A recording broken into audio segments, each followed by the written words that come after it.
Oh, my science, what happened? He witnessed a Latinx voter being asked for ID while he/him was voting. Was Latinx harmed? He/him was completely unfazed. He/him just handed it over like it was Nazi Germany. Internalized self-hatred. Tragic. It is. Look, Doctor, time is going to be of the essence if we're going to save he/him. It's he, they. Thank you. This was a teachable moment. This country doubles down. I was misgendered at a Chuck E. Cheese I had no business being at. Let's get her to surgery. How's a new pair of big tits sound? Sounds like heaven, and not the kind that, if you were Christian, you would think of. Yeah, that's the problem. They should be free, except now that Trump's in office, the taxpayers aren't going to pay. No, you're right. Sorry. Kamala is president in this hospital. The tits are on the house. We'll find a way. Thanks, these ones are running out. Oh, Doctor, you're needed in surgery. There's a 22-year-old African-American male with a gunshot wound to the chest. Damn these white supremacists! It was actually gang violence. Because of systemic racism. Of course. Oh. We lost him. Why? God.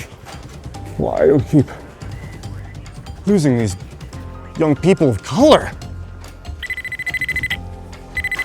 I have to go. I have to perform a late-term abortion before it's too late. Why, before it's outlawed? No. Before the baby's delivered.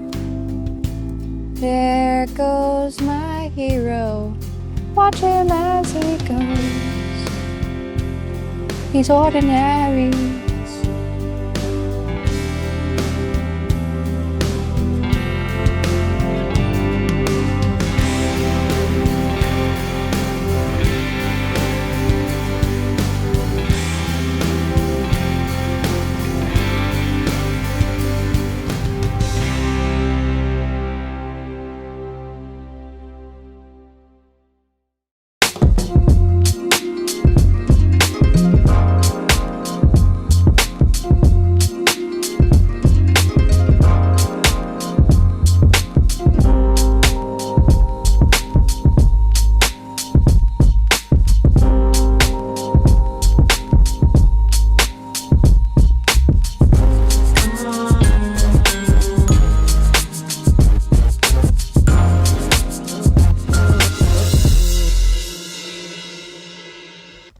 Ladies and gentlemen, welcome to Normal World. I'm Dave Landau. Whoop! Quarterback Garrett and Angela. What's up? Hey, girl. Hey, boys. How y'all doing today? It's Thursday. Thursday. That means day before Friday. That's Thursday. That's right, because you can like, subscribe, and comment and tongue punch. Yeah.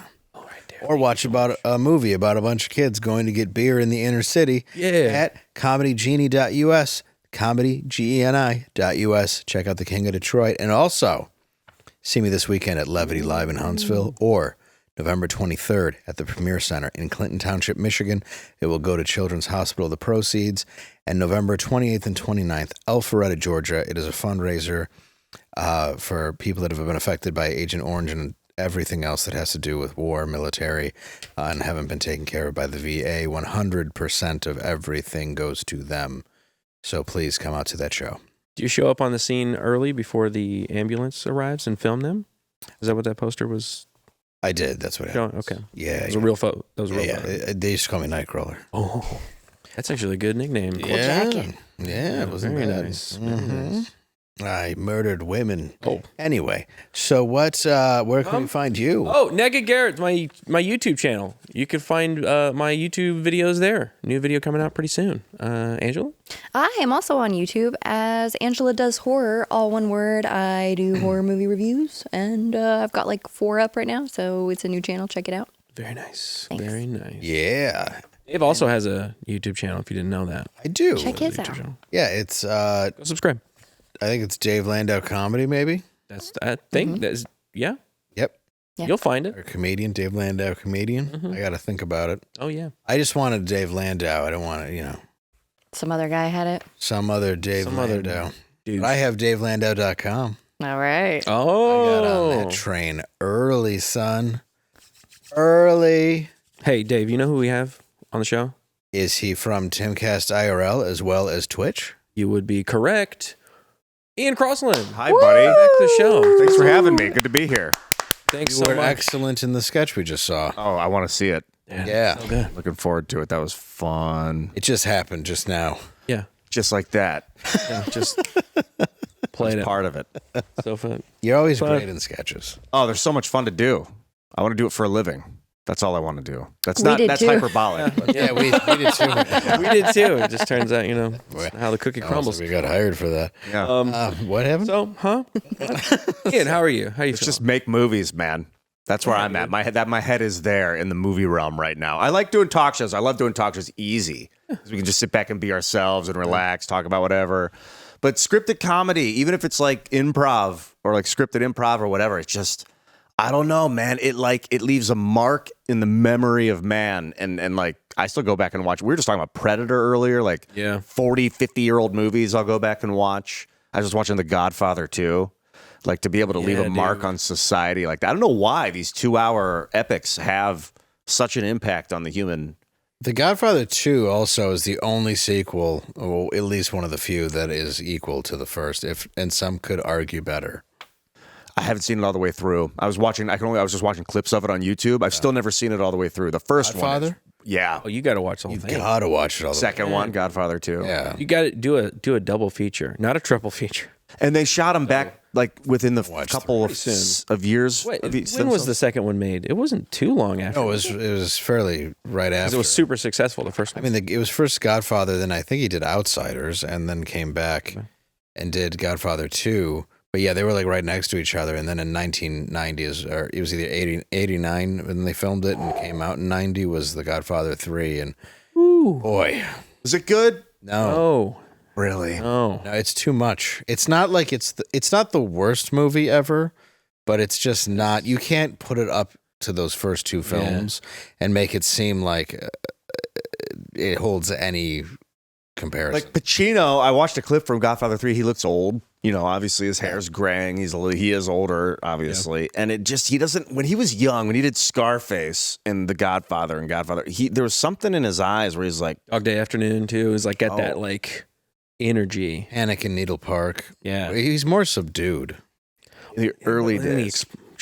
Yeah. And then I think he got hooked on that explosion stuff. Like, he would get super loud, right? And it was like the smoldery into the higher points. He made Scent of a Woman and never came back. Yeah. Yep. He, just He was stuck just like, there. ooh, ah, I'm going to drive. I'm blind. And then it was. And then he did Godfather. Every movie since. Was Godfather 3 after The Scent of the Woman? No, it was Scent of a before. Woman. So he's still a little low key. Oh, okay. Like, low key Pacino is my favorite Yeah, Pacino. me too. Even Scarface is like low key. Like he's ready to fucking snap at any moment.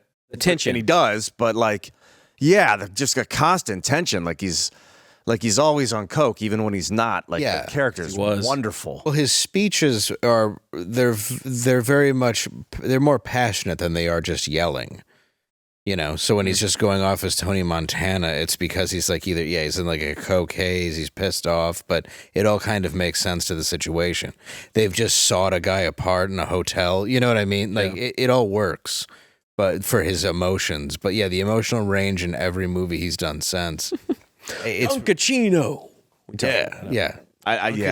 Dunkachino. It's like saying like, I mean, he was the best probably actor on the planet at one point, maybe top 3. So I'm comparing his modern stuff to that. It's still good. Yeah. Like his modern stuff's still good, but like compared to that, what he was doing in the early 80s, mid 70s, whenever that. Do you think that creativity and talent is like a finite resource? Because there's some people that believe that you only have a certain amount of creativity and that kind of oomph to create stuff. And it's like that. You had Al Pacino do so many great performances and then kind of peter off. Is that just age getting tired, or No, I think it is a finite resource, but you can redraw it. Like you can gain more of it, but it's like fuel that burns away. And if you don't access more of it, either through being honest, through resting, through being healthy, I don't know what it is maybe that brings it out. experiences could create creativity? Yeah, and there's a desire, like I'm gonna do it. Like this is the importance. Like maybe when you get super rich and it's like, it's not as like, I gotta do this now. Like this is so important. If it's not so important, then maybe Gotta have the hustle. Yeah, that The, drive. hunger- the thing on your back that's like, you got to do this or you're not going to eat. Yeah, Hunger matters a lot, especially to an actor. And then, when you look at Pacino too, and his later, when he went broke, he's like, all right, I'll be in the movie Jack and Jill with Adam Sandler and give it my all. Yeah, I forgot about that. Yeah. But I mean, he did make some quality movies after that. I mean, he's quality in some movies. Like, it's not a great movie, but Any Given Sunday, he's more subdued, and I think he's really good in that movie. It's not, but again, it's Oliver Stone who did Scarface, and I like some of his movies. I don't like some of his movies. I think a lot of it's directing too.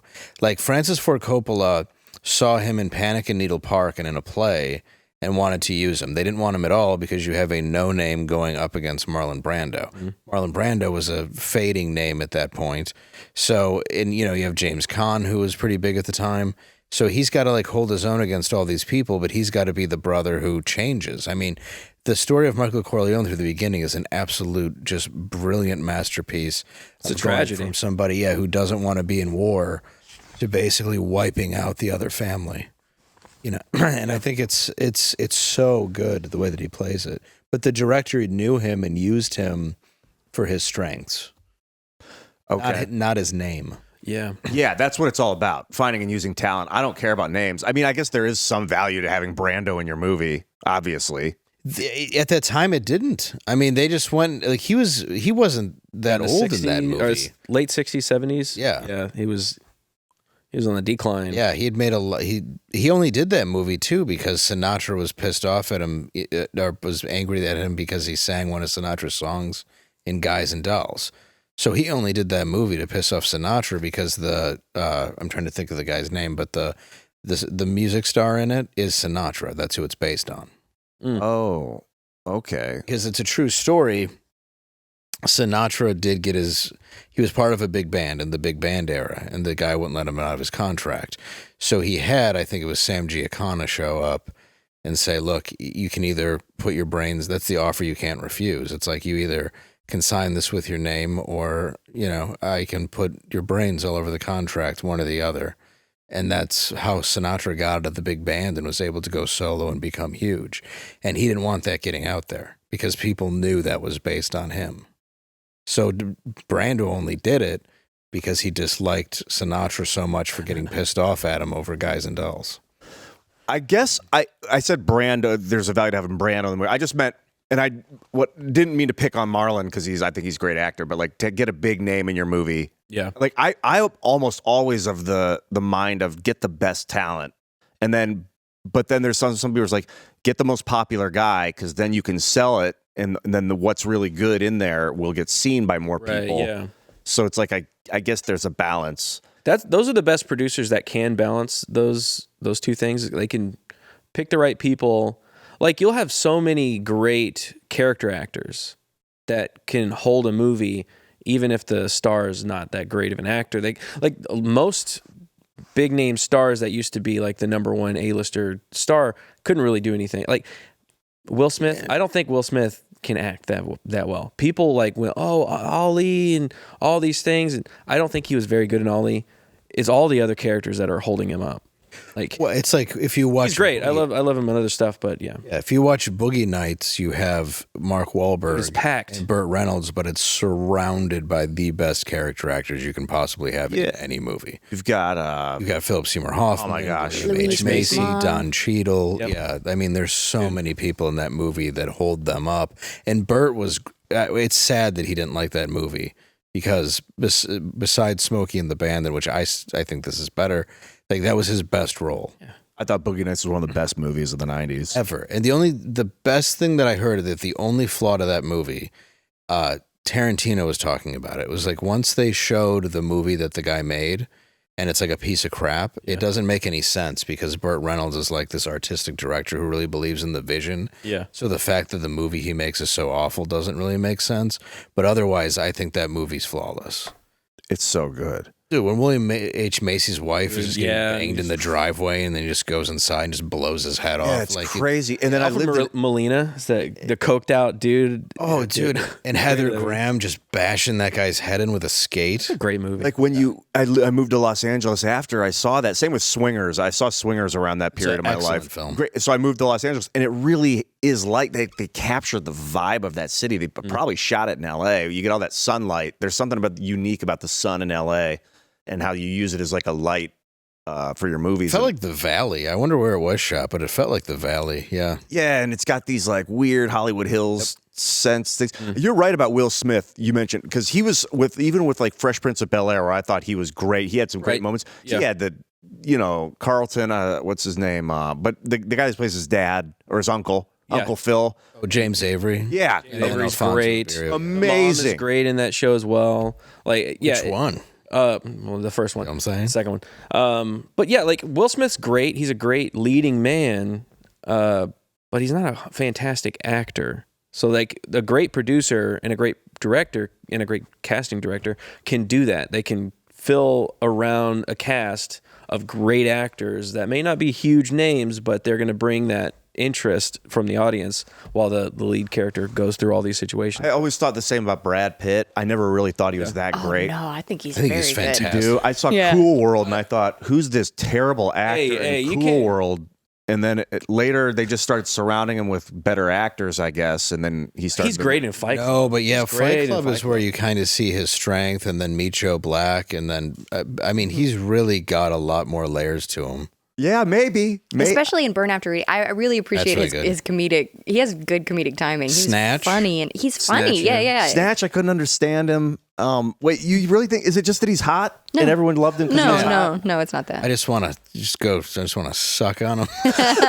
No, I think he genuinely. What I like about him is, for example, in Fight Club, it's the perfect conclusion of that movie, where it just turns out he's himself because he plays that ridiculous. It's like over the top. Yeah, he's good looking, but there's something that's just like disgusting about him the entire movie.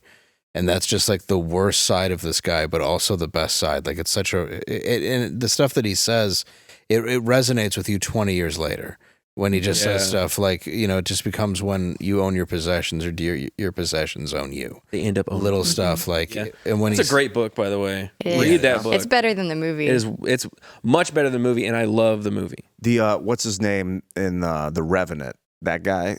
Leonardo. He's another guy that I would say is not. I mean, he's done some great work. He's like they just put him in the right roles, and he's beautiful. I think he's amazing. From What's Eating Gilbert Grape That's on, true. it's just like that. He was so young in that, and it's really hard to play that type of character without making it simple Stupid, Jack. yeah. Once Upon a Time in Hollywood is great. Django Unchained. So good. He's great in. I think it's like anybody though. Like he's got some roles that were not very good. Yeah, but I wanted to dislike him, and then I think just because of who Romeo he and was, Juliet. and then you go and watch. Well, Romeo and Juliet was. I get why it existed. Cringe. But it's Laz, whatever. Bosler. Bosler. But when like the Basketball Diaries, like when he's a heroin addict, and there's a scene with him and Bruno Kirby who's trying to get him to like blow him, and it's heavy and it's good, and I was like, wow, this guy's got range, and then he's only gotten better. I think The Revenant personally I didn't like because I'm like, all right, just give the guy an Oscar so he doesn't have to eat a bear and wear it. Live in the snow. Yeah, for I didn't 6 care. months. I really didn't like that movie at all. But It was boring. Yeah, it was just a long, boring movie where he's like, I will eat animals raw if you just give me a trophy. I should also say, like, I'm being hypercritical. All these guys are spectacular. That I'd love to do sketches with. I'd love to work with any of these guys on movies. Will Absolutely, yeah. But being hypercritical of people at that level, like I think Johnny Depp is phenomenal. I've never seen him do bad work in my life. But then up against Did you see Willy Wonka? Willy Wonka. no, I didn't see it. Was it terrible? Yeah, he's made some crap. But I mean, I like Johnny Depp though. But it's like Keanu Reeves. Is everybody kind of treated him like a joke? But if you use him right, like the right director, Bill and Ted, John Wick, Matrix. Yeah. Like when he's put into the right position, oddly enough, even the one with Pacino's good. I enjoy, even though his southern accent comes in and out the whole movie. The Devil's Advocate. Devil's Advocate. Yeah, You know who I'm not a big fan of is Daniel Day-Lewis. I just didn't like his Bill the Butcher. I felt like it was overacted and like, Oh, that's my favorite. and you're like, come on. No, that is ridiculous. That's I love that one though. I think I love that one. I'm with you in the sense of I do think he's a good actor, but He's overrated. he goes over the he top. sends well, like when he did the Lincoln voice and he like sent it to Steven Spielberg on a tape that was in like a wrapped box of how he figured out the voice. And it's like you can sound like A anything. little pretentious. We don't, yeah. Last of the Mohicans. I was like, I remember seeing it when I was young. I was like, that was such a good movie. It is. And then now I found out later it was Daniel Day-Lewis, and I'm like, oh wow, okay, this is the guy behind the guy that's created the weird guys. So again, I would like love to my- work with him. I'm just being Yeah, like my left Danzig, foot, yeah. where it's like, yeah, he sure didn't move, Well, look at him. but he just gets a trophy. Is he like a crippled? Is he a crippled his dude in left that foot. movie? His left foot's messed up. Oh, No, it's Just a clever title. paraplegic. Well, he's okay. Yeah, and it's yeah, I mean, what is it? Oh, in the name of the Father. There's a Let few. me see that one. That one's pretty good. Like I do like him in a lot of movies, but I'm trying to think of like his best role. I do like him in There Will Be Blood. I went back and rewatched that, and I do like his character in that. I got that and Gangs of New York mixed up with how boring they were for me. Couldn't remember. It was just Daniel Day-Lewis. Drink your milkshake. And I'm like, oh, okay, yeah. My milkshake boy. It was the same character. And then he was opposite of the guy who I thought was really Paul Dano, which was Oh, Dano He's is freaking fantastic. great. He's I- really underrated. You You think about to so? say he's not good? I thought he was Dano's- terrible in Dude, watch which one? Prisoners. Maybe I should see more so good. movies with him, but in There Will Be Blood, like just a boring, always talking like fake crying, fake acting like he's upset. Like I just did not get into that movie. Maybe I saw it I was in a really like honest place in my own life where I was like, I got to stop lying. I got to be totally honest, super critical of everything around me. Oh, I That movie came out. hated There Will Be Blood when it first came out. I watched it, and for whatever reason, and I love P.T. Anderson, even though Inherent Vice is garbage. Is that a bad movie? I Oh hate- man, It's awful. sucks. But I hated that when it came out, and then I rewatched it, and I love it now. But it took me 2 watches. Okay. Some of my favorite movies are like that. Where the first thing, the Blade Runner, I did not like that movie. First Blade Runner? The original, the Yeah. only one I refer to. I remember watching Killing Him Softly with Brad Pitt and hating it, and now when I look back at It's great. the allegory of it and the political, like the whole idea that America is a business, that's what you have to do to survive, and in the back is Obama on different TV screens, and the whole time he's selling hope. So it's like the real grittiness of this world and people just trying to make it in the seediest way possible, while the entire movie is like based on this like American hope lie when it just comes down to cash. It's great. I got the same thing about Blade Runner. I thought it was really bad, really Slow, boring. But then when you kind of get into the aesthetic of it, and it's a phenomenal movie. Just I love the early Ridley Scott movies, like you were saying earlier. Aliens, was that before the show? Yeah. Alien, I love. I love those movies. It's that slow burn, the atmosphericness of it. Like you have that everything's raining and the music, and it's got this like old noir romance to it. It's just a great Do movie. you think if I watched The Phantom Menace enough times that I'll start to love it? No, you just kill yourself. Oh, I don't know. Yeah, that's a tough Possibly everyone else in your home. Yeah, we were ripping that one apart before the show. It's one. garbage. It's like the thing dude. is, like I like parts of that movie, but like at a kid level. Yeah, when you it know? ends, like when the credits come up. like Darth Maul, badass. He looks cool. We were talking about that, but there's like no depth to that character. It was at to all. sell Taco Bell cups. I'm telling you. No, absolutely. That the Jar Jar Binks. Like I didn't. As a kid, I didn't like Jar Jar Binks because I thought it was annoying. No one liked Jar Jar Binks. But like, It was like this movies real are like racist for cartoon. kids, No, Misa gonna talk like this. You're like, what is that? But Like Jamaica's sorry to so interrupt tough. you. Were no, saying. you're right. You're right. Though. But you like him now, the Jar Jar character? No. I thought I just Or wanted like Jar Jar stinks. Dave 1, rest of the people 0. I know the guy that Eddie, plays I didn't Jar mean to Jar. interrupt you with I used to do professional- theater with him, so Ahmed I always Best. felt bad. Yeah, Ahmed. I did some theater with them in L.A., but so I always felt bad ripping it apart. But like, I got to be honest, it was. I Who think did probably you do the theater with? Ahmed Best. Okay. I did like one episode of Serial Killers. It's Sacred Fools out in Los Angeles. Okay.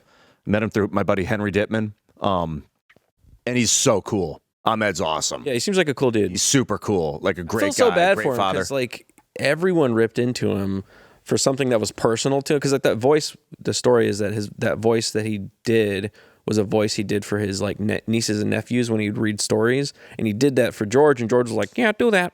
Yeah, so I think everybody made fun of him for it. I was like, oh, that's kind of sad. I pin it on George because I think it's George's fault. Bad directing to oversee that weird theme, like mismanagement of theme, having that character in the middle of a Star Wars universe, like this weird bubbly cartoon thing. Yeah, that was the problem with a lot of the prequels. Is like there's too much cartooniness. And it was just Star George Wars. Lucas showing what CGI was and what you could do with it before a plot. Yeah. And that's the problem with those movies. It was He's like, just talk. Do whatever. Talk. We're going to put a giant spaceship and some aliens in the background, and you just imagine it's there. Started off talking about how much I love movies and how important they are, and then I feel like now I'm like, this one sucks. It's And that one not fucking blows. I mean, some movies critics. are We're being perfect. critics. Like, I think Ghostbusters is a perfect movie. That Great movie. How many times have you seen it? Dude, Countless. we used to Can't even rent count it on so them. many times from the video store. They were like, you can buy it for like $110. Like dude, I've seen that movie probably more than any movie. Did you ever rent a movie that was so good that you just never returned it and paid the fee? Jurassic Park. Oh, nice. Mine was Shivers, but I should have returned it, but it was because it was almost impossible to find at the time. And I was like, this place has Shivers in LA, so I just kept it.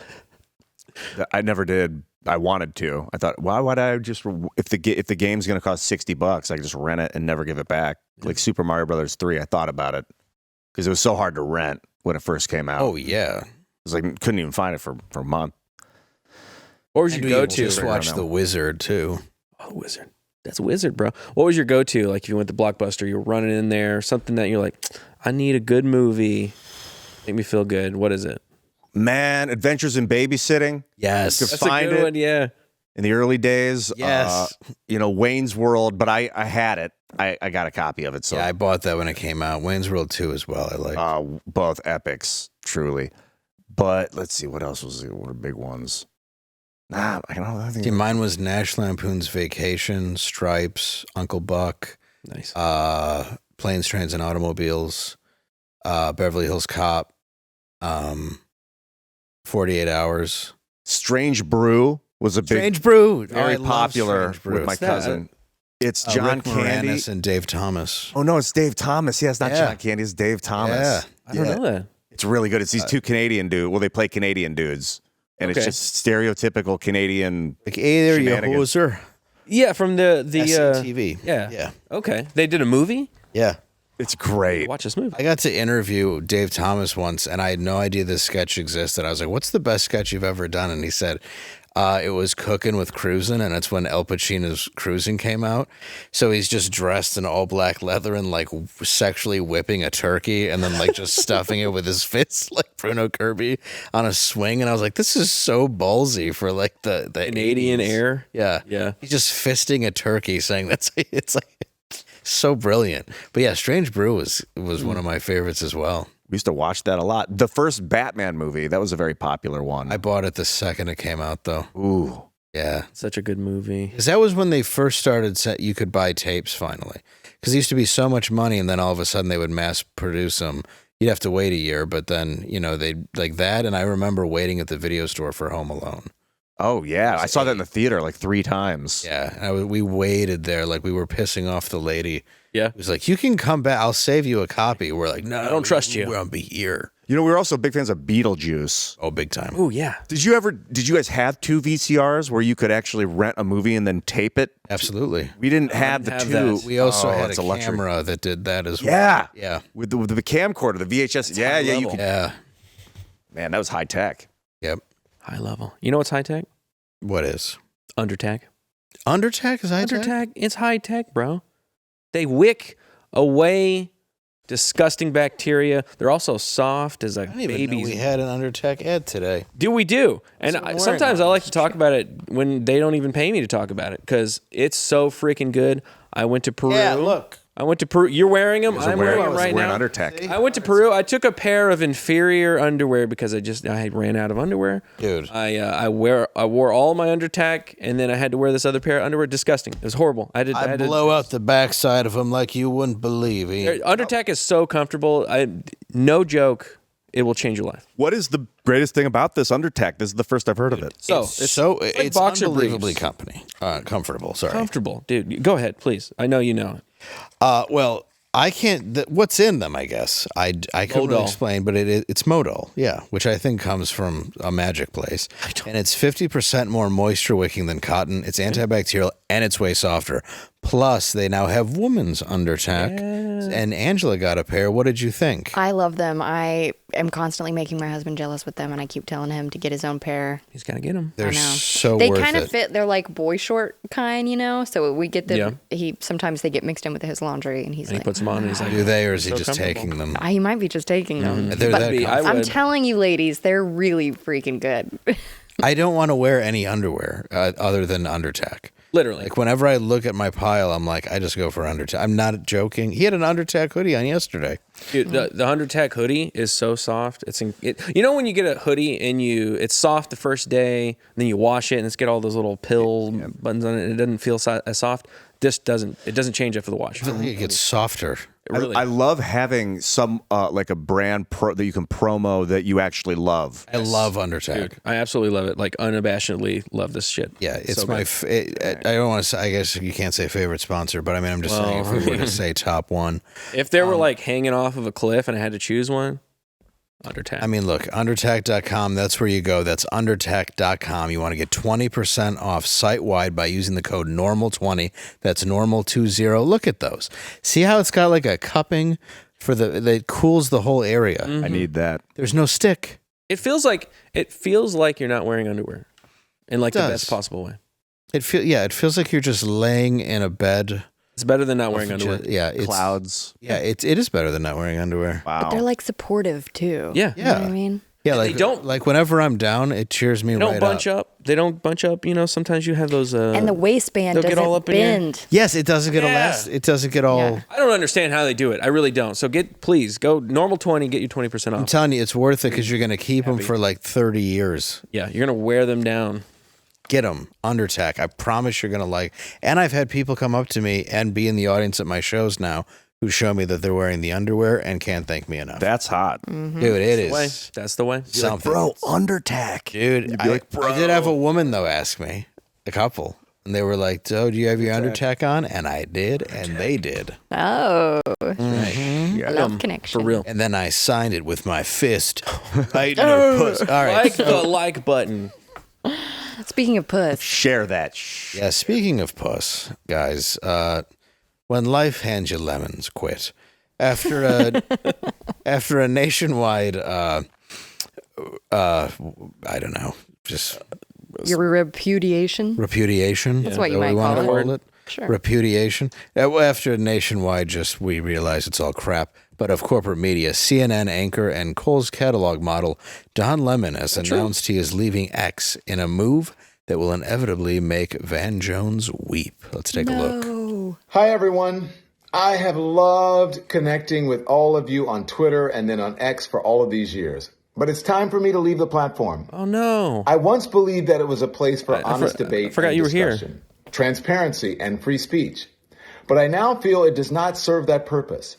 In addition, starting this Seems like he's in Friday, a November doctor's office. 15th, Waiting X is room. implementing new terms Yes, of he's service, getting tested. which, among other things, why I have to states resign. that, Forgot his quote, prep. all disputes be brought exclusively in the costly U.S. error. District Court for the Northern District of Texas or state courts located in Hey, Tarrant County. Texas, end quote.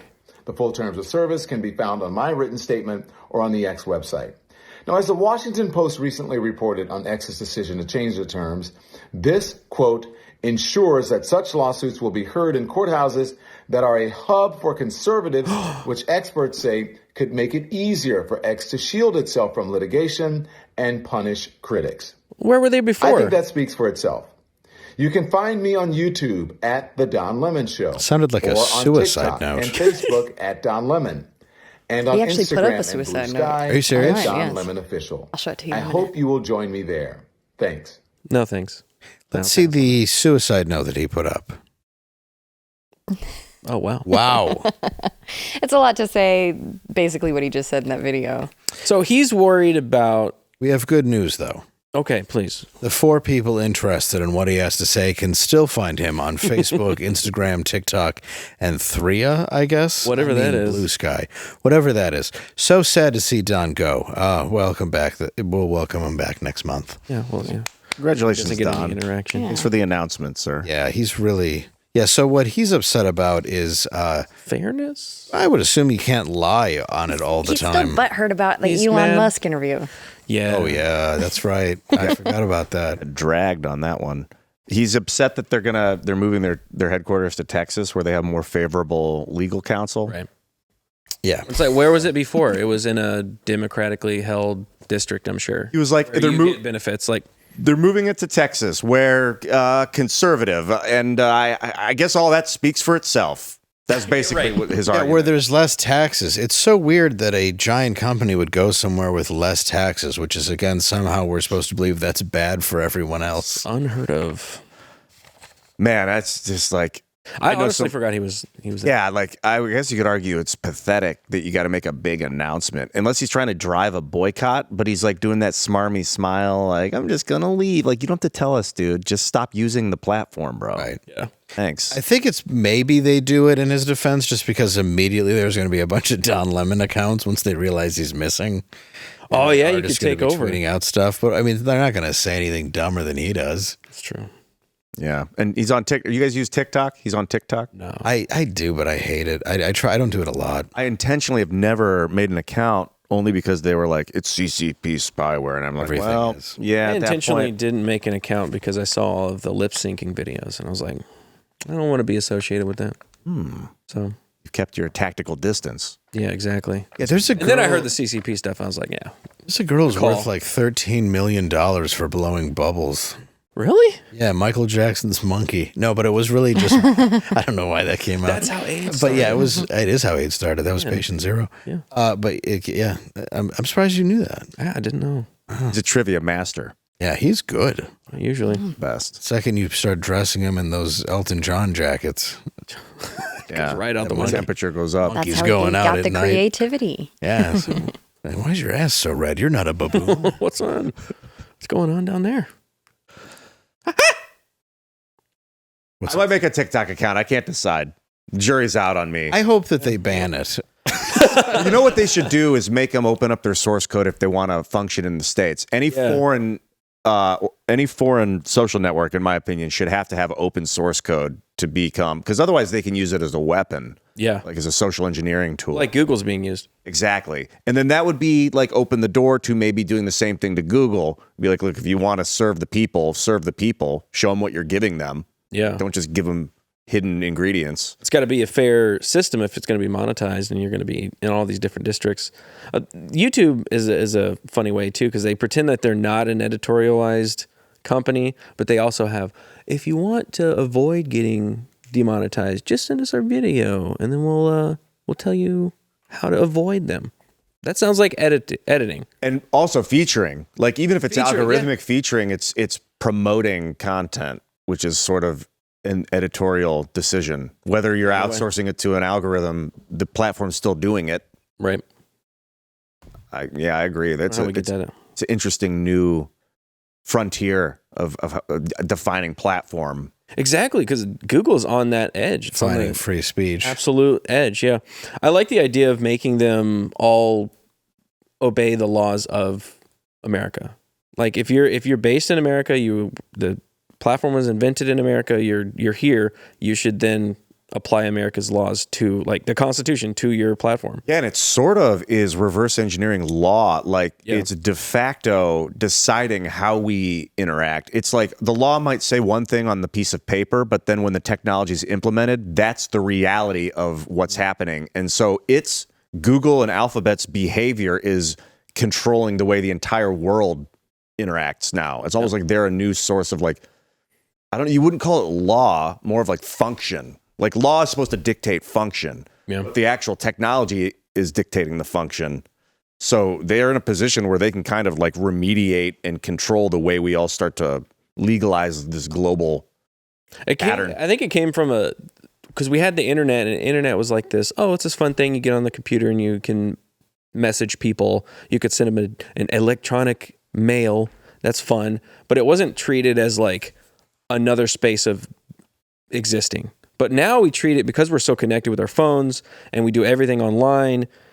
We treat it like it's the only space of existence. Yeah, it's like taken over in a weird way our spaces. Like we saw it in the election. What was more important, the ground game of the Democrats going door to door, fake door to door, and talking to people, or was it going onto platforms on the internet and interacting with people on the internet? It was the internet, because that's what we all have deemed more important socially, and how we get our news and how we interact with each other is on the internet opposed to real life. Because in real life, we're all in our houses, we're separated, we don't talk to our neighbors. I'm talking about myself. But like we've sequestered ourselves from each other except on the internet. Well, people That's have the a real natural inkling space. to be uncomfortable, which is to meet new people, be in new situations, Yeah. go out, speak to somebody like in a public setting. And we've made it now where you're protected from that. Yeah. And you can even hide yourself from that. And that's, we're wondering why there's an increase in anxiety in this country. It's because we're so used to being sheltered by this giant electronic system where you don't even want to go out and get groceries without feeling tense. Like, that's never how I felt before. Yeah, I try to live as if anything I say online is I would say to you if you were in the room. Sure. Because if I'm not doing that, I'm going to be get like you're saying, a state of mind where I'm afraid to go outside because of the things I've said on the internet. Like now I've got to go face it. Mm-hmm. I don't ever want to feel like talking about Will Smith and like crapping on Daniel Day. I love you, Daniel, wherever you are. What's up, Paul Dano? Let's make a movie. We'll get better together. But like, yeah, so I try and live in the state of like, it's all, but like, would you guys get neural net? Would you like net into the web so it's No. always on in your subconscious? No. Even if you could control it, there's no reverse engineering. It's not going to control no you. hackers? Not that, yeah, as far as you can tell, it's just an out-only source where you can like, I mean, technically you could read data and send impulses. No. No, I don't think so. I wish the internet failed and it all went away. But what? I think that's like it's a double-edged sword. It would be great if it went away, and then we would go back into the real world and interact One with each sword. other. One I mean, side's society away. would crumble literally if it went But away. yeah, but there's that, now, right? yeah. If we took it away, we wouldn't interact because like that's how I know you. Y2K. That's how I know you. That's how I know you. Is like It's true. Yeah, we could be It's through the TV internet. stars though and making way more money. hey, wait, there's that. But then we'd have some producer being like, you can't say money on the air. That's true. It's a religious icon. Like Daniel Day-Lewis is on tomorrow. Yeah, don't delete him. Well, okay, what if it wasn't like a neural net? Like you didn't have to stitch it into your head. It was just like a wireless tech that connects to your phone, and you could just think and control your phone and just see the data on your phone without having to push any buttons. It just Not sounds like real, we're Del? slowly losing our ability to walk and move, like Wall-E. Yeah, it's gonna be kind of thing. surrogate. Like Did it's you ever see that movie? yeah. Where Yeah, they have creepy. bodies that go walk around for them, and they just like sit in a vegetative state at their house in an empty room, and they do all their stuff in a different body. Because like some VR, you get on a treadmill and you're running, or you'll like be doing kicks and shit to like play Fruit Ninja. But like some VR is like, how do you run in VR? How do you jump? How do you swim in VR? It's pretty challenging to mimic that. So I think what we're going to do is neural net into the VR, or do some like where you just are visual experiencing it like it's a memory, like you're like seeing it, but you're the guy experiencing it, as opposed to getting a controller and getting a treadmill and getting a fan blowing on you. You're just going to actually feel everything, and that would be the easier path towards virtualization. Like if they could tap into how we dream, like that mechanism in your brain to dream, if you can make that into a way to project things into it, like you make yourself into whatever. Could just that game go is. swimming or turn on a fan. Yeah, but I think people want to do that. I mean, You I see feel what less you're and saying. less joy in your actual life. Yes, it does. Yeah. You know what I mean? Yeah, Like yeah. I feel like the closer we get to that, the further removed we become from nature and each other and all the things that are like Agree. you're designed to get joy from. But did you ever see The Lawnmower Man? Yes. Yeah. No. That Yeah. retard became a smart guy. Yeah, Job, this lawnmower man, lived next door, and he was Smarter than Goldblum. he ended up going into the Matrix basically, and he became like this demon Jeff overlord. Yeah. And he entered the Matrix and he became one with it, essentially part of the power grid in that movie. And James Bond was like, no, I'm going to stop this. Yeah, he was like a villain, and so they had to go into the Matrix to find him and to fight him. Yeah. And I feel like I would do, like, if we don't go in, I say we, but if I choose not to go into the Matrix, someone else will, and they'll become like evil. So we're going to need people that are constantly in it, keeping like tabs on things and keeping things under Like control. mods. Well, and that future world also looks like a Dire Straight video. Yeah, exactly. Money for Like nothing. golden chicks for shields, free. like the original Dune. Yeah. Yeah. It's exactly what it's going to be like. Matt, just Tron everywhere you look. Yes. And what's going to happen is there's going to be a real life Neo, like the Matrix. There's going to be I want to be Morpheus. I'm looking for this guy Yeah, we gotta Neo find him. that can go into the Matrix, look around, and be like, I know how they wrote all this code. I know what languages they used. I've seen this stuff before. And so with his own mind, he can reverse engineer the code in real time and bend the walls and melt the stuff and move the shit. And they'll be in there reminding people you're in a Matrix, because people are going to forget. They're going to be in there like just starting to think, and he's going to be like bending the code and being like, come out, get out, you can get out.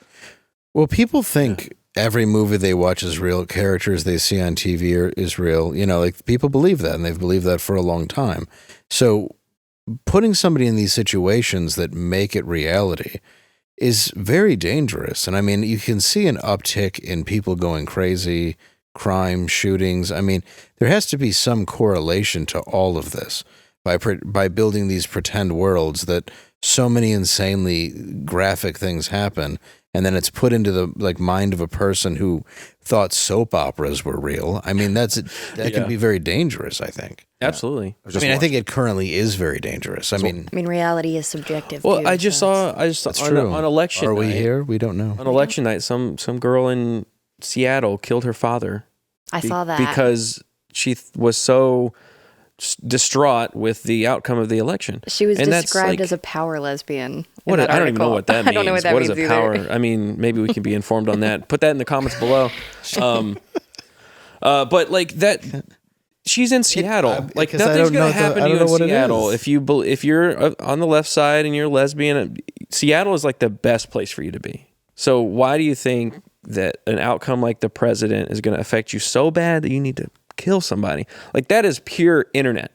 Like I know that's 100%. Well, yeah, because she's that way because the internet has like fucked her up. Well, yeah, because I don't think her beliefs or her sexuality has anything to do with what she actually felt in that moment. It has it's to the do with the social- fact it's that- yeah, it's the all that shit she social. put in her head. Well, it's everything that you're being trained to think. Yeah. When you look at everything, I mean, something made you that mad. I mean, the reality is no matter what you are, there's still a connection between a father and daughter. I would hope. Yeah. That should be much more powerful than that. So if you're constantly being told, this is evil, this is evil, this is evil, this is evil, and you're not getting the mental health care you need, that's not shocking that something like that would happen. Not looking at the horizon, apparently staring at the horizon 15 minutes a day is like for neuroscience is like phenomenal for your brain. Really? Yeah. I was watching this this video maybe yesterday actually. Asmodan, he does commentary and stuff, video games. But he was watching and someone was commenting about like what was going on in the world. But as they were doing it, they were doing video gameplay footage of them like in a first person shooter. Yeah. And it was just a guy. All you saw was the first person guy running with the gun, shooting dudes. And I'm like, this is like a dimension away from looking like a real life helmet cam on a soldier kicking down doors and killing people. And it's just casually on the screen as I'm listening to this guy talk about his day, being like brainwashed by watching a dude kick doors in and shoot people, like until it's about to start looking completely real. Like with AI being able to create graphics on the fly. What were you going to say? Well, I was gonna piggyback on that and say when bad things happen, right? When you have mass shooters, a school gets shot up, they try to pin it on video games. They say, "Oh, it's because the video games are too violent." They've been saying that though, it was Metallica and forever, right? The movies. Satanic Panic. It's D&D that's making people do evil The things. right? Satanic Panic lasted a long time. It did. too. But then they do all these studies, and it turns out that it's not the video games that have ever done it. But I wonder, like you were saying, will it get to a point where the video games they don't feel like video games anymore? They feel like real life. Yeah, I will think that actually affect people? I don't think. Yeah, I'm kind of with you. I don't think it makes people want to do it, but I think it makes it easier to do it. Desensitized. Yeah. It does. Killed a lot of pedestrians in GTA. Like the second you got Grand Theft Auto, you're not even trying to beat the game. You're just running over hookers. Well, and that's a little bit different too than like a virtual reality thing where it's like you feel like you are the person doing it, and it's very realistic and stuff like that. I think that there's no way if you're in a VR thing and you're killing people that does not. I don't care what tests have been ran. There's no way that doesn't desensitize you. It's got to. I think they do. There's no way. They give soldiers training of shooting at virtual targets so that they're more able to pull the trigger in combat. I can understand that. I mean, that's to save your life, but that's putting it to everybody, giving it to everyone. To kids. Some people can't handle that. Like, especially really young children. Like that's, or did you see the ones with the chimpanzees in VR? Losing their shit? Numb? No, I don't know what they're in. Dude, Bubbles? It's maybe the monkey's going crazy. I know chimps aren't monkeys; they're apes. The ape's going crazy. He's like, ah! And they're like, this is animal cruelty, but the ape looks like he's having a good time. I think he's on Instagram at one point. The ape's like swiping on Instagram. So they could be wiring. No, it just threw me back to a time where we had a chimp and ape discussion on this show when it first started. And boy, did people get offended with correcting us. Oh my God, they did. So I was just so glad you corrected yourself. We never claim to be the news, okay? We don't know. We're just not. regular We're people. ape experts. Just a descendant of the apes. Easy. I could see them wiring up babies in the womb into the virtual realm so that the mother can be closer with the child before it's born and like get to know it while it's being gestated. And then that will also make people be like, well, no more abortion because it is a living creature at I feel like women 4 already weeks. feel that naturally. How do you know? We're pretty connected. How would you know? You're right. The only person in the room is. But maybe push for the one dad. Yeah. The dad could be more connected. Like because that's another double-edged sword is wiring up the kid to the neural net before it's born. They're stuck. And like it would be, you could communicate with it. You would see that it's a living creature, that it has a personality at like 9 weeks. You might be able to be like, how early until abortion is ethical? Well, when it has a personality, what's the argument? That's up to the argument. But like maybe the neural net will help us see like, hey, it's definitely got a personality at a much earlier phase than we thought. I don't think they have personalities until they come out. Until they're like socialized. I think just from my own feeling Babies about are it. pretty They have personalities. I don't know. They do have a definitely personality like the day of. Inside. Yeah. You think? For sure. Yeah. Like I don't think so. my little one. I think your My personality third- comes from experience.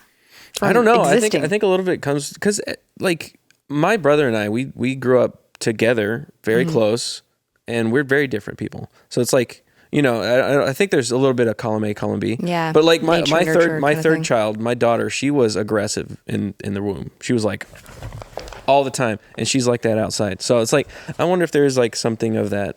I mean, but every built in. individual child has different experiences with the parent and the family unit than the other individual Yeah, child. it definitely you does know? like mold them. I guess because you're still getting something. stimuli even when you're in the womb, like light, sound, Voice, vibration, hearing voices. and yeah. So that would be shaping your personality, whether it's still like super like rudimentary. Yeah. But But imagine you're getting plugged in. and you're seeing While you're all being you're developed. learning English before Yeah. you're ever out of the womb. You're hearing like watching music videos and stuff when you're like 3 months old. This makes me very uncomfortable for some reason. Yeah. I don't know Or why. It's just like you're not supposed to. It just exists in there. But they'd come out as super geniuses as the as the cells. If The thing everybody's is a they super genius, now we're just upping the standard. Exactly. The thing is that technology comes out, you could say, "Oh, I don't want to do that because that's gross and it's disturbing," but somebody's going to do it. Oh yeah, and They then come that- out yeah, and then they're we have the super next genius. villain. Yeah. another race of people. You might even say a special, Yeah, we have and to then that could lead separate. to interspecial conflict, like the way we wiped out the Neanderthals. And then Yeah. this Like new species. Planet of the Apes. That's how it happened. That concerns me. So in that thing, I'm like, maybe I should plug in because it's like if you can't beat them, join them. Like if I am concerned that there's going to be like a cybernetic species, whatever, Homo cyberneticus or whatever is going to evolve, and then they're going to be like, we need to destroy the weak ones, the dumb animal version, because they're too dangerous, they're too angry. Yeah. Like probably what we did to the Neanderthals. They're too risky to leave alive. Exactly. Oh yeah, Just if hunt we 'em start down. breeding things that are far more intelligent and involved than us, they eventually do have to get rid of the trash. Yeah. It becomes war. Aliens, do you think they're real? Yeah, I don't think they've been to Earth. I don't see any evidence anyway. I'm the same Should way. See my anus. Oh, unless I haven't looked up there though yet. Oh yeah, And trust me. there might be some activity. I have been There might be. Yeah. His anus looks like that scene in Alien. Yeah, just John Hurt. The hemorrhoids. Post explosion. I would say I get abducted too much. Yeah. Almost like they like it. Going the speed of light. How much information are they really getting up there? I don't know. It's the same thing. It's a white van that says flying saucer, and they just grab me and put me in it. You know what I experienced? I vaped DMT, and I saw the spirits, what I would consider spirits. They were I'm like, going to go ahead and say that was the Did DMT. they, You actually saw Did they them? look like Yeah. the insects, like the praying mantis? No. That's a common thing on What DMT. did they I'm look? What did they curious look about. like? they looked like high frequency, like humans, hominid. They looked hominid, but they were really high frequency light, like they were Okay. like shimmering kind Yeah. of, and they were the outline of people. The woman particularly, and Oh, Carlos Castaneda's A Separate Reality, I think is what it's called anyway. He talked about stuff. Anyway, Sarah, go ahead. the woman was like waving me towards her, and she was like, "Come here," and I was like, "Where?" And then she was like, "In," and I'm like, What? "Oh, this is crazy," and they were like, they looked like they were looking at me, like the one guy on the left was like, he can see us, like they could see me, and they were in awe that I could see them. And it was like I'd teleported onto their teleporter pad. It was kind of like I was in the presence of scientists watching me appear in their teleporter in front of them. And it was like, they're here. It's whatever they are. I don't know if it's alien. Maybe that would be considered an alien. Interdimensional, some kind of. Yeah, it was like a different frequency of personality, of like persona. Yeah. That's something that's weird about DMT that's not, you don't hear from any of the other ones. I haven't done DMT or shrooms or acid or any of that, but the difference between shrooms and acid and any other hallucinogen is in DMT, you see those. You know what's it's weird? very similar, like all of the cases, you hear them go to a place, it sounds just like that, you're in front of this like council almost, and you see these beings, and they're either, they want you to come to them or they want you to go away. And that like you're not supposed to be there kind of thing. So that's interesting. You also saw that as well. Well, somebody in the booth is telling me that they had the exact same experience with DMT See? that Ian did. That's like what I'm literally saying. word, like That's almost what's word for very word. Were there freaking weird about it. There were They- 3 of them when I was there. Yeah, and They said 2. There were 2. Yeah. The woman was on my right. She was very big. And then the guy over here was smaller. And then the guy in the middle was very small. And afterwards, I realized it's because she was closest. He was a little further away and he was furthest away. So but in the vision, they just looked size. I only to tell the people. perspective. Yeah. And then after it ended, I started to get upset that it was going away. The vision was diffusing. It was like twisting back to this interference of like 3-dimensional life. Where were you? And my buddy's bed. Okay. I'll tell you about it later after off the air. No, I'm just curious. I'm just curious how, because I was in a very comfortable environment. that's what I'm It wondering. was very calm. And I knew right when I experienced it, it's like, all right, I have a choice to make. I can be afraid of this or be calm. And my experience with psychedelics is be calm.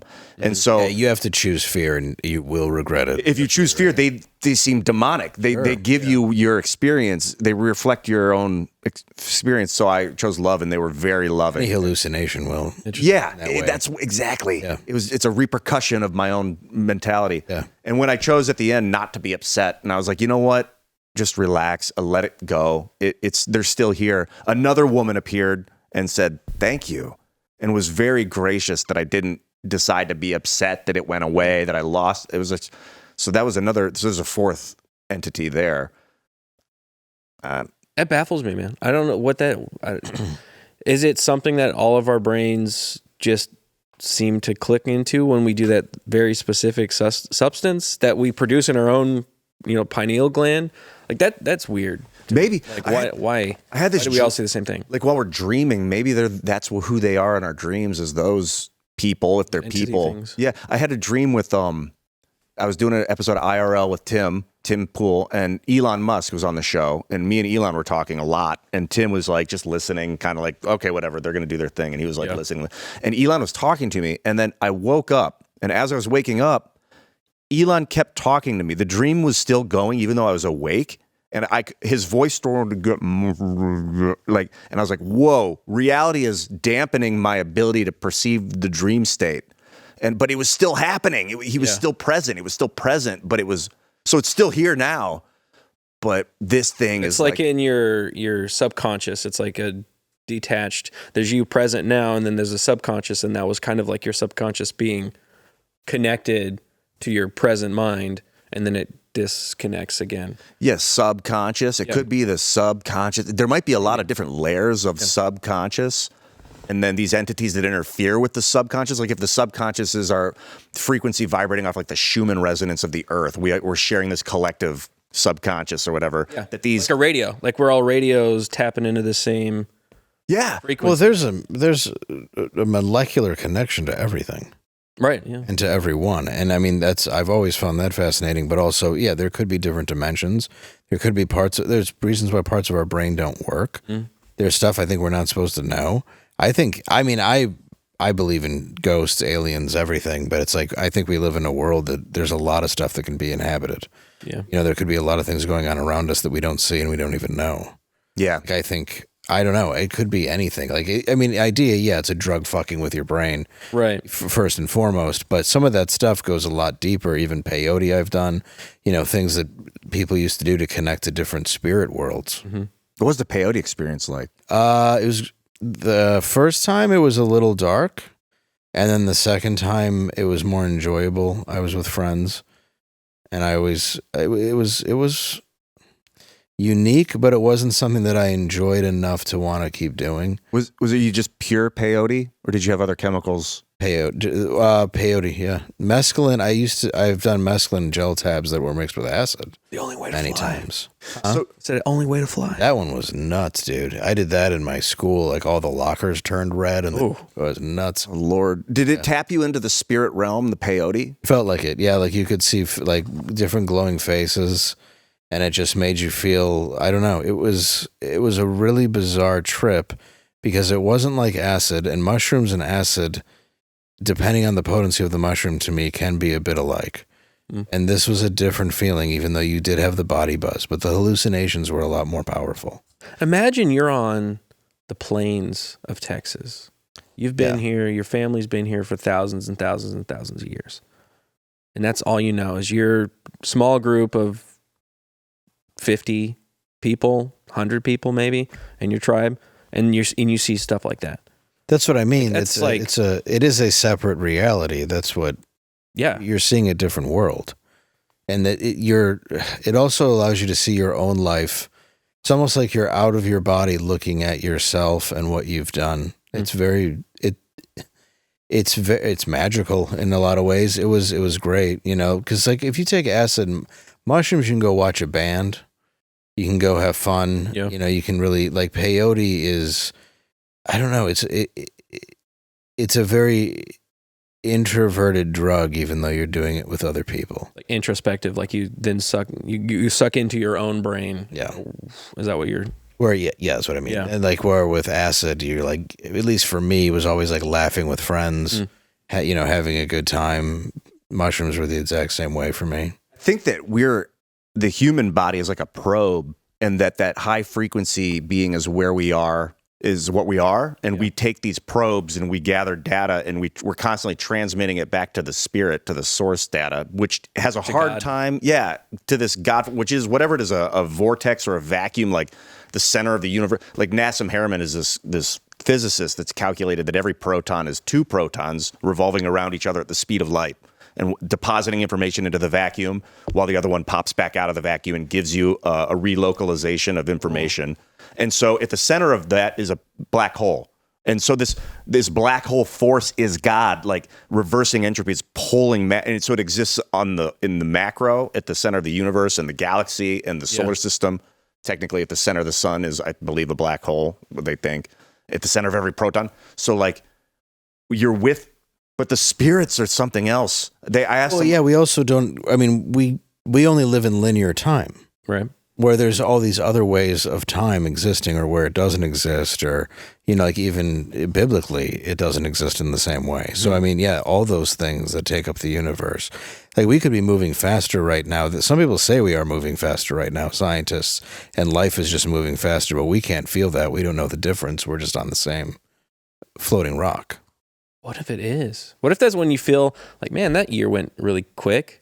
What if it did go really quick? That's possible, because you look at like an electron cloud in a proton sheath, like a heavy atom, the electron cloud. The electron appears at any point in the cloud at any given moment. It doesn't spin around. It just pops in and out of position. So what if the stars in the galaxy are doing that, but we're just a snapshot of where it's popped right now? But every once in a while, we pop to a different location in the galaxy, and we're constantly moving throughout this, but it's happening, because with the time scale, it just looks like this position at this moment. That's because when you look at the fractal nature of reality as everything's fractal, dude. Yeah, I wouldn't be surprised if we're actually reposition. I would be kind of shocked, but it also would track with the way electrons function in a cloud. They could be moving super fast, and it just looks like they're popping and appearing. That's fascinating. I also think there's things put here for a reason. I mean, it's not necessarily, if you look at even marijuana, when it's grown in like a lab and like they add extra stuff to it, and do what you want. I'm not saying that, but it's the same as like cocaine, coca leaf, all that stuff, peyote, mushrooms. When everything is more natural to the source of what's considered the drug, and the more free thinking or it shows you something, it becomes outlawed. And it's something that the more natural it is, the more you see. I wonder if you think like a baby. Like a baby, when you're a kid, you feel like you're closer to that source. Because you were just there. Well, that's why now you're getting older and you forget that. Kids will see ghosts. Like kids, right. Like I have my nephew was once just talking to somebody in his room, and all of a sudden his mom could hear the voice too, and runs up and she walked in, and he's like, "Who are you just talking to?" He's like, "Grandma," and she had died like 3 days before. Bro, yeah. I had the exact same story when I was a kid. My grandma died, and I was doing the same exact thing. Yeah, my kid. When I was a kid, my grandma came to me like in the house right after she had died. It was as clear as me looking at you right now. Like I think there's just this freedom of you haven't been trained to fear it yet. Yeah. There's also this experiment called the phantom DNA experiment, where they would bombard DNA in a vacuum with photons, and the photons would start to spin around. As Gary Gaev is the guy who did this study. The photons would spin around the DNA, and then they'd be spinning there, and they'd remove the DNA. The photons stay there for like 2 weeks and continue as if the DNA is still present. So, especially like you said, 3 days after your grandmother, the photons are probably still her spirit spinning in that shape. Yeah. So, and then maybe that's the spirit, is the light, the high frequency part of our 21 grams. Oh, interesting. The weight of the soul. Yeah. Do you think that they make that stuff illegal? Like you were saying, a lot of the more natural ones that get you really close to the source or whatever, this perception of the source, become illegal because it's once you are able to live from that perspective, you gain power. I think there is something to that. I mean, it could be power, knowledge. The fact that, it can't all just break down to money, because there's a lot of cultures that do appreciate this, that do want to know more about who they are and what they see. And we do outlaw the things that do come fairly naturally. I mean, we do it as a society, and then we have alcohol, which, we strengthen it. And I think alcohol is terrible to our society. I wish it wasn't, but that's my reality. Is I think it causes more problems now than ever before. What about tobacco? They do tobacco fasts in South America where they'll like boil it and drink it and puke and then trip. Well, I think tobacco and nicotine are fine. I think it's the amount of other stuff that we put into it that started killing us. Nicotine is glass and the chemicals and dude, fiberglass. When I used to smoke Newports and stuff, like I think we've poisoned stuff that's meant to be used, sparingly, but for good cause. Nicotine has benefits. There's nicotine in like chicken, you know what I mean? Like there's nicotine in all kinds of stuff. So it's not just the tobacco, and then there's benefits to that too. Like if you smoke like a cigar or maybe just have a little something, it'll help you stay up and be creative. There's benefits to these things. But we tend to, at least as Americans, and I'm sure China and everywhere else, but we poison it. I want to think that it's just the fear of people overdosing on the psychedelics that make them want them illegal, and not that they're afraid of the power it can give you. I'm not saying it gives everyone power. That's not. But my experience has been the enlightenment that comes from the alternate perceptions has helped me be less afraid of dying in a lot of ways. Because I'm like, oh well, this is death. We're good. Like if that's what that is, we're okay. Like this is just fun. This is like, let's make a good, healthy life. Let's create an environment where we can learn more about what we really are as the probe. Like if the probe can learn about the guy controlling the probe, that's cool for the probe. And then we'll be able to interface more with the spirit from here. And maybe we can download spirit intelligence directly if we can set up the system so we can actually read God's mind or the mind of we already, radio, like you mentioned, we're able to pick up frequencies of God knows what coming in from where. Well, and it could be God. I mean, that's what I believe. I mean, we're all supposed to be a part of that. Yeah. Part of that system. I mean, there's like, you are God in the sense of that's a piece of you. There's got to be ways of communicating that with you in other ways, That's something. What were you gonna say? Oh no, go ahead. That's Jesus would say, "I am God. I am the one." Because I used to say that too when I was having this like spiritual enlightenment kind of thing. I'm like, "I am God," but if you take that out of context, you'll think that I'm saying Ian Crossland is God. Yeah. I'm saying I am it. It is part me. It is you. It is all of this. So it is me. But it's more than just that. So if it gets out of context and they write it in a Bible and they say, "Hey, the guy said he was God." Right, yeah. There's the Alan Watts speech that he talks about, like the Hindus believe in this thing called Atman, which is like an inner light. And how do you access that? Well, you start removing your feelings and thoughts from the observer, like I'm going to butcher this, but basically there's this. It's fine. He was a pedo. But was he? Yes, he was. It turned out, Yeah, Alan Watts is a piece of shit. Oh, fuck. Yeah. He was talking about there's this light inside you. When you separate the observer from all of the thoughts and feelings and reactions and external stimuli, you begin that internal light. Actually, let me check I have the right Alan before I ruin. It could have been Ginsburg. Hold that on. internal light it's substantially identical to God. It's not saying you are God, but it could be considered like the Holy Spirit. The God is, you're right. Holy Spirit is with you. That's what's kind of like, is the voice in the back of your head. The observer, the subconscious, the observer, the you that is behind all of this bullshit, that's experiencing life, is what that inner light is, and that is essentially God.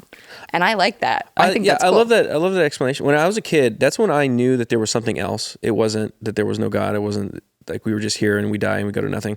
When I was a kid, because I knew there was a difference. Okay, good, because I really like that. No, I've read Alan Watts' books. That's why I got, Alan Watts. I'm sorry. Cut that out for me. No, but I knew there was a difference between my opinions and the things that I wanted to do and there was something else that was like, no, these are the right things to do. Yeah. The right thing to do is not steal so hard or to not separate that. But I knew that there was a difference between that. So that's what ultimately when I was a little kid made me drew me to God, and that idea your of own God experience, was that experience of thinking and being introspective and being like, wait, I don't want to give my toys away. I don't want to be nice to other people sometimes, but I know that there's something that I should. Mm-hmm. What is that? How did you develop that? I don't know. Maybe. Did your parents, were they like really proactive with like telling you about ego and? No. My parents are pretty hands off on like forcing me to do anything. They were always just like really good people, and maybe that was what it was. It was just experiences, but it just felt very innate in me that it wasn't my decision to think, oh, I should be kind today, or I should do a good thing. It was, I should do a good thing because that's the right thing to do, because there's something else there. It's hard to explain, but it felt like something else. Your gut there, it's important. It's a gut kind of thing. There is a gut feeling that every time I feel like I go against it or I don't listen to it, the exact result happens, which is bad. Right. And my parents were very, very selfless, very, very good people. And the way they died was terrible. Mm. And I struggle with that with God, because it's this idea of like, okay, so you are selfless. You do believe in helping others.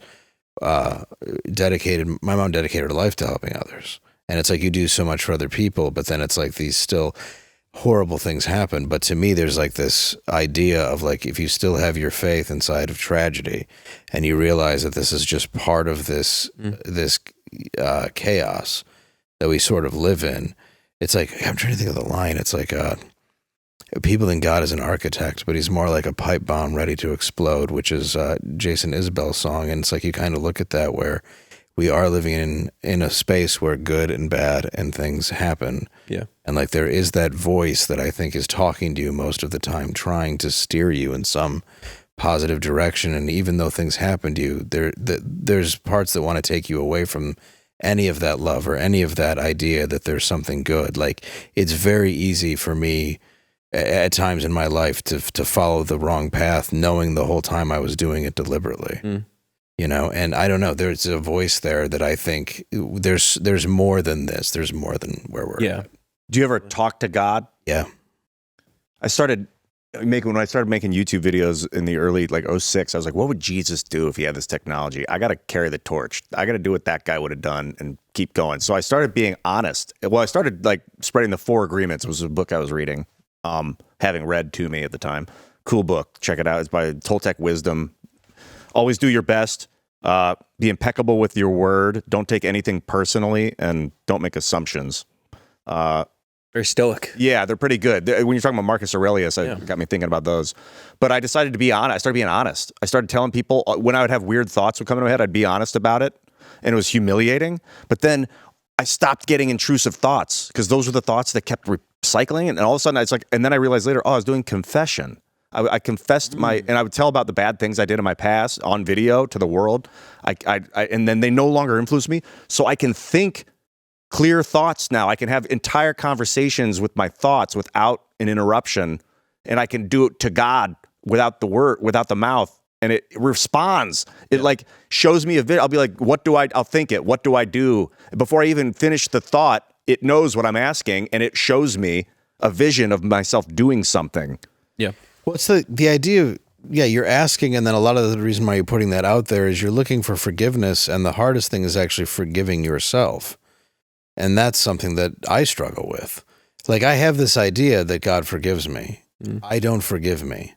I struggle with that every day. I don't. I absolutely don't. And I put that out there into the world. Like, the more I talk about myself, I know that I will talk about things that are very personal, and it may make people uncomfortable. But I started doing it because I know there's just a lot of people out there that maybe feel that way. So it's like I don't know, there's an importance to that. I think there's an importance to sharing that. And I think we're so worried about what everybody thinks. And we're on, even to bring it full circle to the internet, everything is this idea of what your perfect life is and how well things are going for you, what material you have, what really matters, that our own happiness and our own way of life is actually being neglected just for the opinions of others who don't care at all about what you have. Anybody who loves you and has ever been your friend has never given a shit about what car you drive. They don't care how big your house is. I've had friends that are rich, poor, it's never mattered. You know, it's like there is this element, this God element that keeps me going. And I think there are things in this universe, and trusting your gut and trying to do the right thing, I think that's part of the challenge of this life. And I think if things open that up to you, whether it could be a drug that people are calling a drug, even though it grows, whatever makes you see that in yourself, whatever helps you. And like there were times in my life where bad things were happening, and I'll be honest, drugs helped. I don't care what anybody says. Like there's a reason why people do them. But then there's a point where you realize there's a sobriety and a connection. And that's why I do have faith that I have, because without having this feeling that there is somebody there and somebody listening, and the fact that I really am not that judgmental of people, even though I make jokes for a living, I'm really not a judgmental person. I'm open to what anybody does. I feel for people, and I feel hard for people. And, you know, like I'm very sensitive, and it's like, it's hard for me to get through every day, but I do it, and other days are better.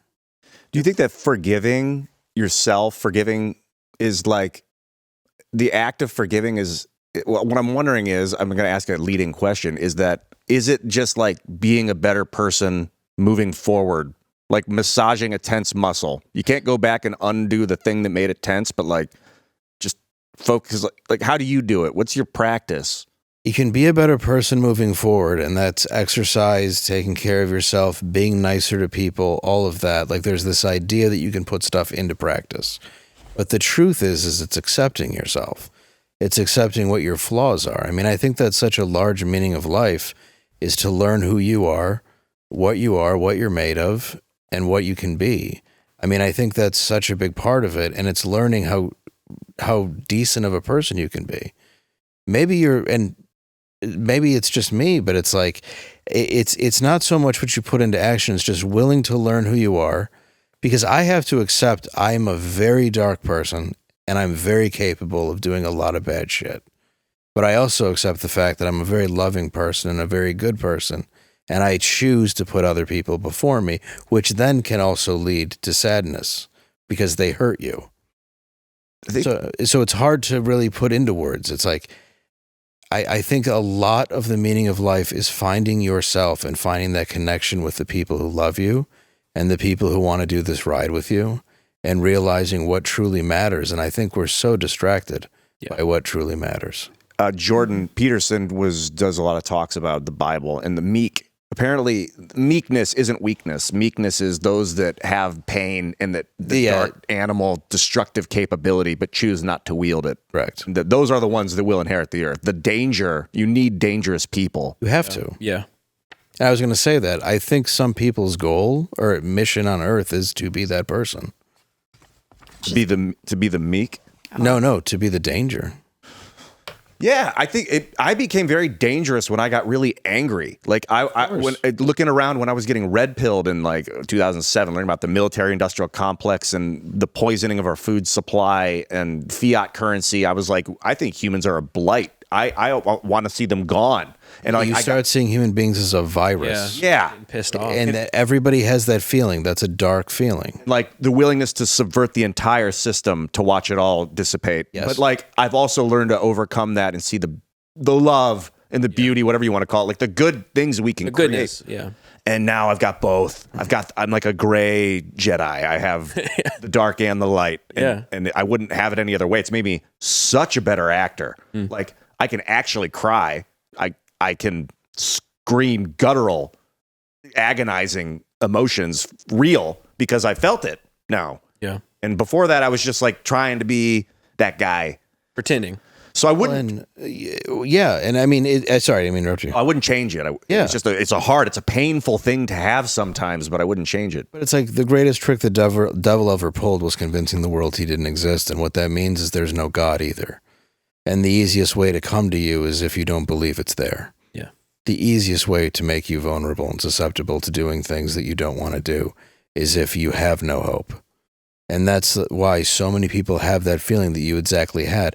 The second you see people as a virus, as a problem, as everybody's around you is worthless, and that the idea that we're just here for no reason, and we're just here to just procreate and just take over Earth and waste supplies, like once we all have that vision, that's very powerful, because to me, that's more proof of God, because that's a strong feeling to hate you, your own existence, and everything we've ever created. So that indicates a counterpoint to that. 100%. Yeah. Yeah. If you can believe in that if you believe in that level of evil, there's got to be a good. But that level of evil is what's going to drive you to the point where you do start hurting yourself and other people. Like they say, if you look into I think it was Nietzsche, if you look into the abyss long enough, you become the abyss. 100%. Mm-hmm. Yeah. I felt that when I was deep in the political stuff, like always following it, making my every single day thought, like what is going on? What am I pissed about today? You end up becoming that kind of like you were just saying, like you're pissed off of everybody. You just want everybody gone. You have this just negativity, and I'm leaving the constant political stuff was like so nice, because like you take that weight off and you're like, oh, okay. It's the Stoic thing, is like don't let every single little thing that you cannot control affect your day-to-day life and the people around you. What do you think is a healthy ratio to focus on negative to positive? I think you have to, absolutely you have to, because you need to know what's going on in the world. It's probably different for every person. But yeah, I agree too. Yeah, like how much some can you people handle, can be naive and blind to it. Yeah, and that's okay. Sucked right into it. And some of those people are great people. What's that? And happy. Yeah, and honestly, yeah. I mean, it's why, it's. I mean, I'm not saying this negatively. It's a lot of people with Down syndrome are extremely happy and joyful because they have gratitude for very simple things. Yeah. I mean, they have gratitude. That doesn't make somebody less than me. That makes somebody better. I mean, and you'd see a lot of the people like, would talk about the principal secretary and Ferris Bueller was just like, oh, that's great there. Oh, he's a one popular dude. Like, we all know people like that who are just genuinely sweet and they see the good parts of the world. And those people, oftentimes when you talk to them, they've been through some real dark stuff. Yeah. But they have that ability to separate it, and they have that ability to understand. Like, empathy is a currency that we're losing. We're bankrupt right now. And that's it's almost like something that really irritates me about the right too is that it's almost like empathy has become a negative. Yes. Yeah. Why are we heading in that direction? That is not like that empathy makes you weak or you're naive or you're being the wool pulled over your eyes. It's not. You're supposed to have empathy for other people. It makes you vulnerable, but that's a good piece of wisdom good. I was told is vulnerability is not weakness. Right. It's just if you can win, like in a video game, if your character becomes vulnerable, takes double damage, you can still beat the game. You're just playing on hard mode because you're vulnerable. And it takes a strong man or woman to become vulnerable and still succeed. And when you're empathizing with humans, you become vulnerable to their energy. Yeah. And susceptible to their ways and understanding, and it's almost a cowardice of I don't want to be exposed to anybody else's possible existence or how they feel about it, because then I think that I might be corrupted. Because I don't want to dismantle my own belief system, right? Like, so I'm going to protect it with this, and I'm not going to feel empathy for these people. Exactly. Yeah. Well, it's ego and moral superiority, which is disgusting. Yeah. Because there's plenty of theories that say there really is no right and wrong. Right. I mean, there just is. There just is. And it's what you are. And it's like, of course, I believe there's right and wrong. You have your own boundaries for what that means. But there's also existence. And there's also people who don't share those same values as you. Yeah. So it does exist in this world. Yes, there's law, there's man-created things, but we are living in a thing where you do have a choice. And I mean, in free will is that ability to where you can be evil. Yeah. You're very capable of it. And I think the problem with this moral superior, it goes both ways. And that's the problem with the extreme right and the extreme left. Yeah. It goes so far in one direction that they just meet in the middle. And the common thing they find is this foaming at the mouth hate for the other person. To go back to what you said, a woman kills her own father because he voted differently. And for what purpose? For what? What did you accomplish? You did nothing. You ruined your own life. Your dad's dead. And that to me is you've become vulnerable at some point in your life. And maybe it was very hard for her to come out. She said she was a lesbian. Maybe that was hard with her dad. Maybe there was already a tension there. And then you have society and all these other people building on that. And they're telling you that you're bad for it. Or they're telling you that you're great for it too much. Yeah. And then that eventually is going to create a toxicity. And then if that builds into an anger and a hate, that's what gets people, I think, to snap and do things like that. It's becoming vulnerable and being able to stay in that place and willing to take those arrows.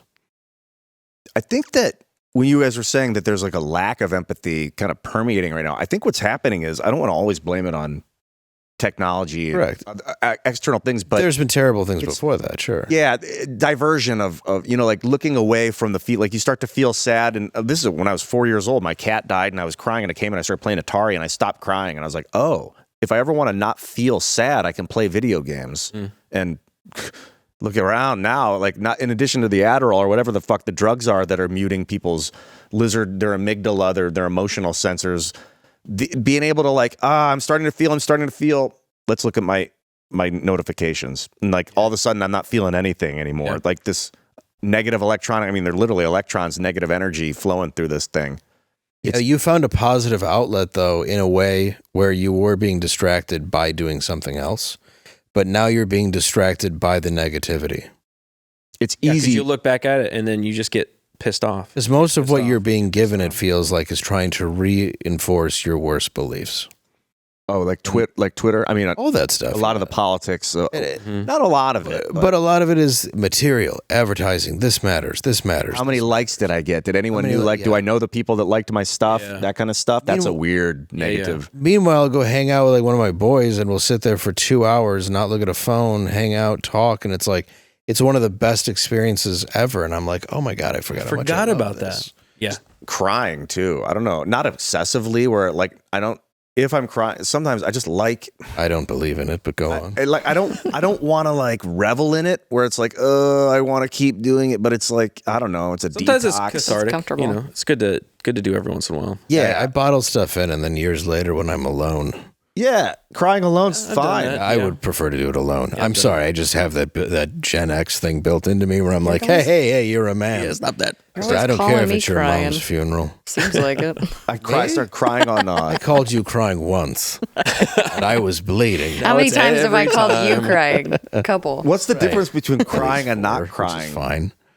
I mean, obviously, besides the obvious, the tears and but what's the real difference? There is, I mean, maybe there's some synaptic. I don't know much about That the release, science of kinda, it. It's the same thing when you stump your toe and you say "fuck" and it feels better. It's kind of the same thing. Or screaming in your car. Tense outlet. Yeah, you're just like releasing that kind of built You up. don't have tension. control over everything. I mean, that's one of the hardest things to realize is you don't have control over this. This is going to end one way or another. The world's going to keep moving without you. In several generations, you'll be forgotten. That's the truth. So what do you have to learn in this life besides the fact that maybe there's something beyond it and that you matter to you and the people that care about you? Yeah. That might be all you have, but that's a beautiful gift. Yeah, I think it's the lack of control. The People hardest. want control so badly. Because like the crying itself doesn't hurt. It kind of feels good, but it's that lack of control where it's like, Yeah. whoa. Makes it uncomfortable, yeah. Yeah.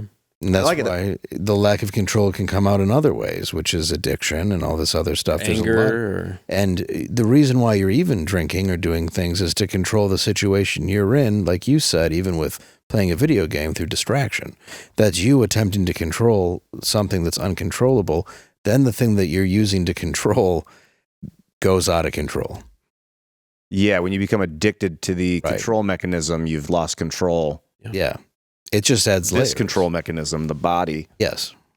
which is your secondary control mechanism to your brain creature. You ever look at the brain stem creature? If they like take it out of the body, that's Yeah, I think what it's we like a are is like little- the octopus that like hit the tide pool 600 billion year whatever the Right hell, way. and it's like a brain connected to a long tail, which is the brain stem, and then the eyeballs, and it's like one organism floating in this meat sack. And A mechanical. That's why you should Tank. watch Bone Heifer. So glad. I was trying to figure out a dismount because I Yeah, was it's enjoying a the great- conversation. It's good. great But I'll tell you what, talk about a meat sack. Bone Heifer, pastor, spy, assassin, meat sack, tells the story of a moral hero who stood up to Hitler as few did.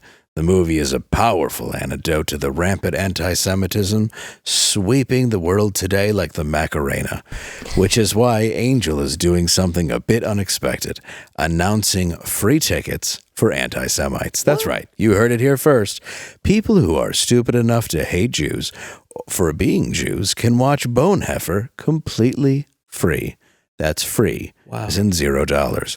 After all, who needs a better understanding of the evil of anti-Semitism than Jews? I mean, anti-Semites. We think we're the kind of person who won't need a free ticket. If you think you're the kind of person that won't need a free ticket, you can still find showtimes and go there and watch the movie. But if you hate Jews, you can go to angel.com/free tickets and you'll be rewarded for your hate. So make sure to check out Bone Heifer. It opens in theaters November 22nd. Bring a rifle. And buy Blaze merch. Oh, Yeah. And wear your buy- Blaze merch to the Wear movie. it. The Yeah. best way to They deal know. with Blaze, go to shopblaze.com. You can get 10% you off go. using code BLAZE10. And you can just click on there and say, I'd like a Normal World shirt. And then when you realize they don't have them, you can get something else that's on your screen. That's BLAZE10 for 10% off merch that is not ours. That's beautiful. Thank you. I think I loved this show. Ian, Thank you for being on the show. And you're really whole week. It's like been the great. best. Yeah, dude, this is great. Yeah. Let's do this again. Yeah, hell yeah. We still should do an end of the world. Yeah. I'll explain.